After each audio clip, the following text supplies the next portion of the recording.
So this is the Dubsado 3.0 dashboard. This is my test account. I do have my calendar synced, but obviously there's no active or real clients happening in this account for confidentiality reasons. So as you can see, the dashboard is completely different from 2.0. It's sleeker and it has a lot more features than 2.0 has. It honestly just brings everything up to date. But again, changes can be overwhelming. So just spotlight some of the dashboard changes that I'm really interested in.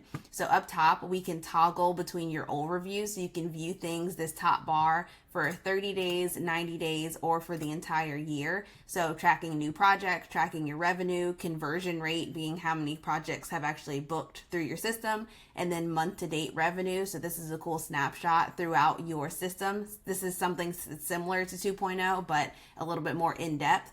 Your action items is really cool. So these are the things, which is it's the comparison to the recent box at the top of 2.0, but again, sleeker. So you can see your unread emails, contracts that need to be signed, overdue payments, and pending workflow actions that need approval.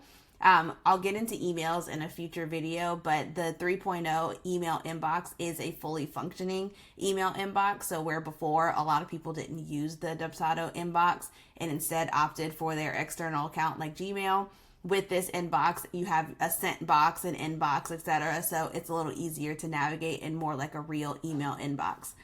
Same as 2.0, you have your calendar view, or you can do a list view. You can still only connect one external calendar, so that's not something that's changed for anyone that's working with a team.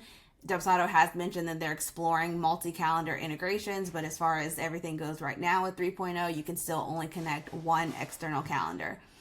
Jump back in is a new feature, which I really love. You can jump back into the latest projects that you access. So let's say you have 5 active projects and those are the ones you access the most. Instead of going to your project screen, you can do jump back in and access the last couple projects that you were in. I think it shows the last 5 projects that you were in. Your form activity, this is something that was kind of a hidden feature in 2.0, but it's now on the forefront on the dashboard in 3.0. It shows what's going on with your latest form. So if someone signed a contract, if someone completed a proposal, whatever actions your clients are doing, interacting with the forms that you've put into their projects, you'll be able to view right here in form activity. Payments and invoices, really similar to the finance section in 2.0 home screen or dashboard. But again, it's a little more in-depth. So we can look for month to date or year to date. So you get an overview of the payments that have been received, pending payments, overdue payments, upcoming bills, etc.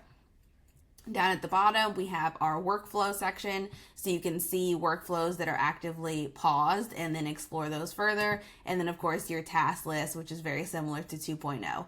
So the dashboard as a whole is a little lengthier.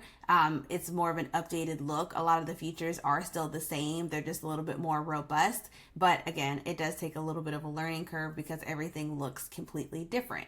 So over the next month, I'm going to be sending videos of 3.0 and going through some of the new features, again, so you can kind of brace yourself for the changes that are to come. If you have any questions as you watch these videos, or you're feeling a little overwhelmed, or you want me to explore a feature a little bit further, feel free to reply to this email and I'll be happy to include the answers to your questions in the next video or shoot you an email separately to answer those questions for you.